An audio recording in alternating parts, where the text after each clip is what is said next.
ideas, and we're like, hey, Adam, the parts guy, hey, you're a pretty good size, you're about 6'2".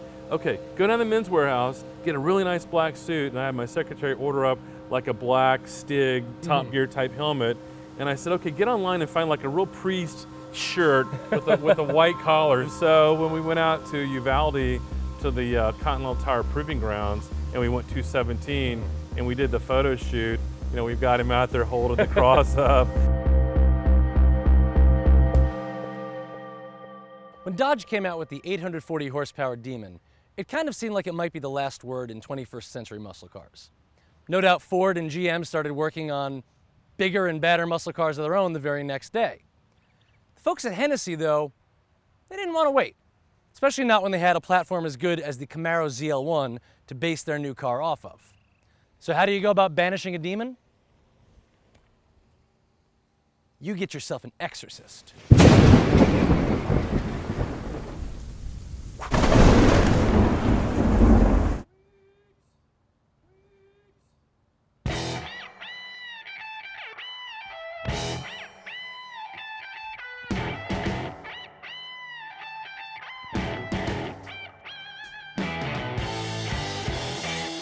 So this is the Exorcist Camaro, correct? Yeah, the infamous Exorcist Camaro. This is it. Okay, and this is the infamous one. This is the one probably the most famous one that anybody would know.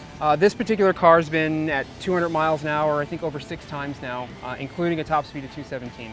That's awesome. Yeah. And quarter mile broken into nines, right? 957 to 147 miles an hour.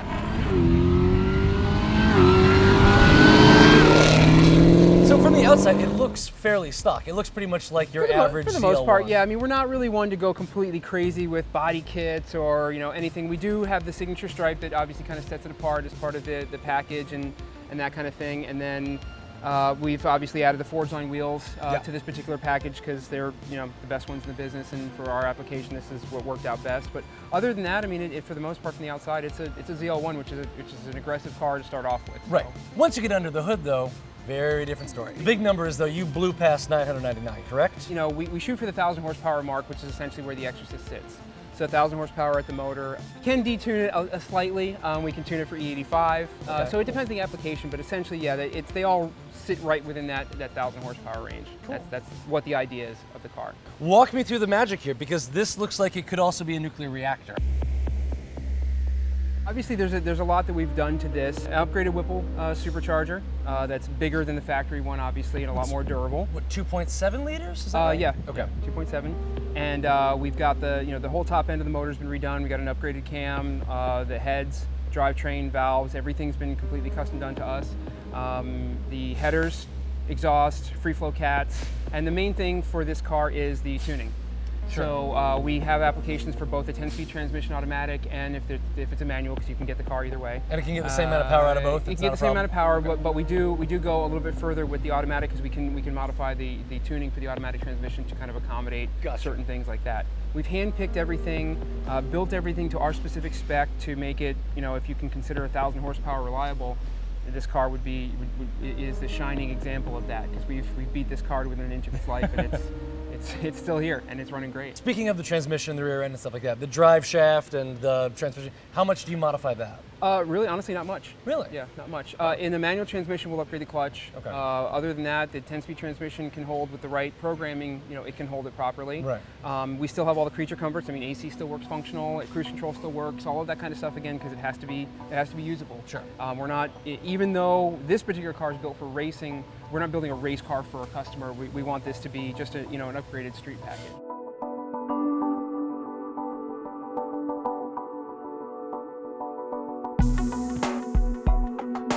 I spent some time recently with the Camaro SS, which obviously has 455 horsepower. So a little less than half of what this car has. As ridiculous a statement as that sounds. That car is quick. No one's ever gonna complain about that car being slow. Here we go. 23 miles an hour, rolling it up. Oh!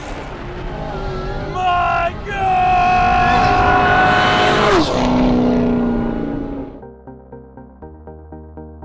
So how long did it take you guys to figure out exactly what you had to do to this engine to get it out to that level? We'll increase it incrementally until we get to the point where we feel like all of a sudden things can't, I mean, we could easily turn this up to 1,200 horsepower. We've done other Cadillacs and other Camaros at that level with twin turbos and things like that, which then you're getting into a lot more modifications of the drivetrain. Right. But for us, it just becomes, making sure that the usability and drivability and just taking it one step at a time until we get to a point where we've reached the limit of safety. Gotcha. Ton of work done under the hood here. Yes. What about in terms of handling and things like that?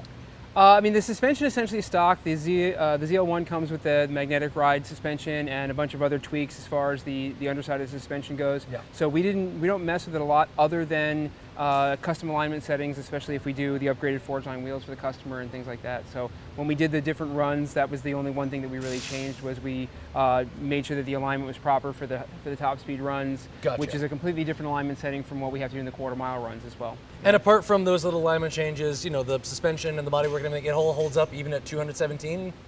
For the most part, we had one run at Uvalde that actually there was so much downforce in the car, and we were going into the one final turn at absolutely as fast as we could. We actually did rub away the inside of the fender well on the one side of the car because of the lean. So that's amazing. Yeah, so it freaked him out a little bit because it started to spill some smoke out, and it was actually the tire rubbing against the carpet on the inside of the tire. So yeah, I could see how that might freak somebody out. But once you get it out of the way and it's rubbed out of the way, it doesn't do it again.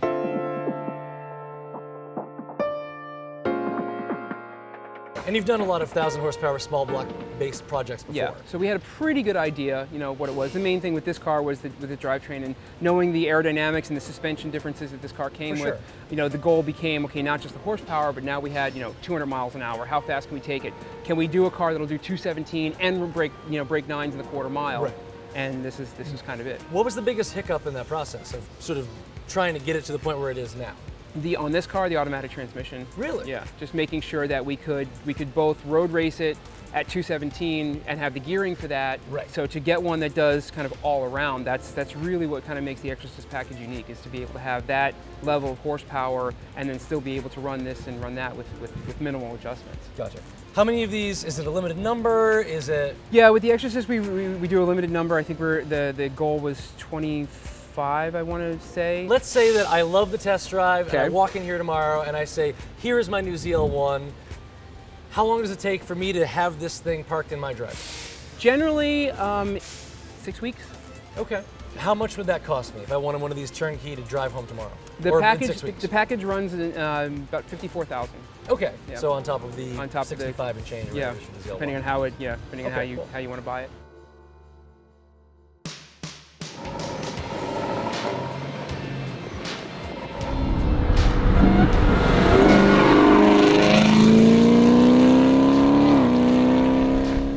This feels very familiar. The steering still has that very trademark Camaro weight, but also sensitivity. It's very direct. It's very easy to point once you get used to sort of managing the heft of it. But even at these everyday speeds, whether it's a very drivable, very manageable car, it's very obvious that this is not a stock Camaro, even a ZL1, because the sounds that are just bubbling out of this thing, it's basically volcanic.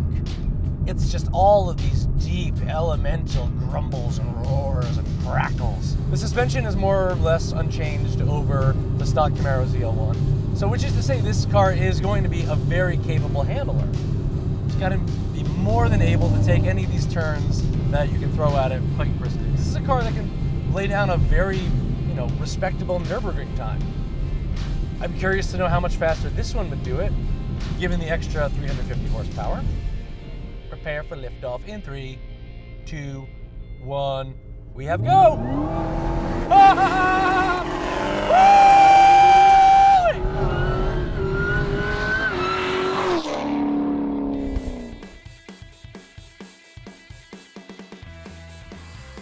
How long have you been here?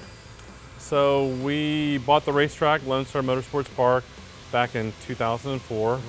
And we built this workshop in 2007, moved in 2008, so about 10 years. We have about 40,000 square feet and about 25 service space. As our business has grown, last week we built 15 cars and we're ramping up to build 20, well, I say cars and trucks. We probably build more trucks and SUVs than we do cars right now. But we're ramping up to build 20 per week. So That's awesome. you know, it's cool. The demand for, you know, faster cars, trucks, and SUVs just continues to grow. So Absolutely. it's nice to have the space to do it. The Exorcist. How did that car come about?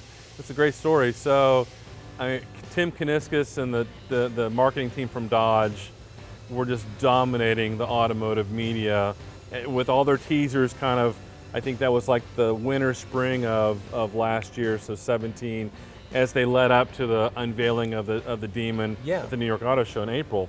So, you know, every week, here comes a cool teaser video. Here's the Netto tire. Here's the chiller for the intercooling system.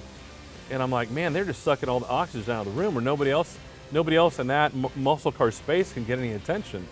And again, my hat's off to them. So I was literally getting ready for work one day. I get out of the shower and I told my wife, I said, the Demon needs a rival. The Demon needs the Exorcist to have something to compete against, because there was really nothing to compete against the Demon. At that point in time, nobody knew how fast it was going to be. I assumed before it came out, they can't be hyping this unless it's a sub 10-second quarter-mile car, which obviously went a 965. So I had the idea for the name of the car, but I didn't even know what the car was yet. So I came to the shop later that day. I said, okay, I got this idea for a car. I got a name for a car, and I know who its rival is going to be, but we need to pick which car that's going to be. So the new ZL1 had just been out for a little while. We had already successfully tuned the LT4 supercharged V8 engine in the Z06 Corvette. And so I asked my guys, I'm like, we give that 1,000 horsepower, can't we? Oh yeah, we can give that 1,000 horsepower. Then obviously we built it and began testing it, and we went a 9.5. The Demon in its own right, straight out of the factory, no modifications, a solid 9-second car. No, I think the Demon's badass. But I mean, I think we're on our 23rd or 24th Exorcist right now.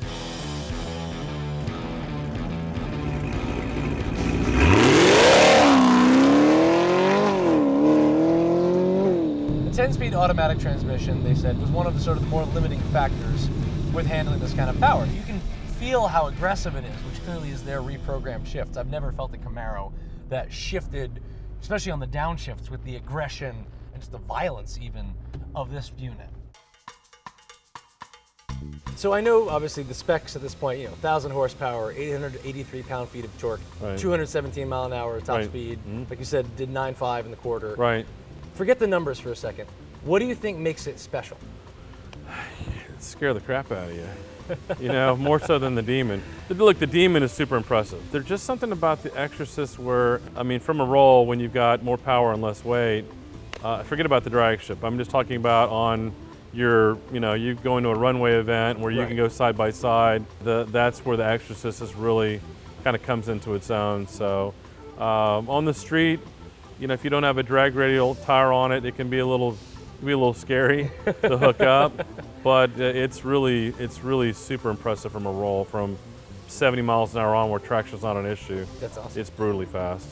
I mean, Dodge built 3,000 Demons and plus 300 for Canada.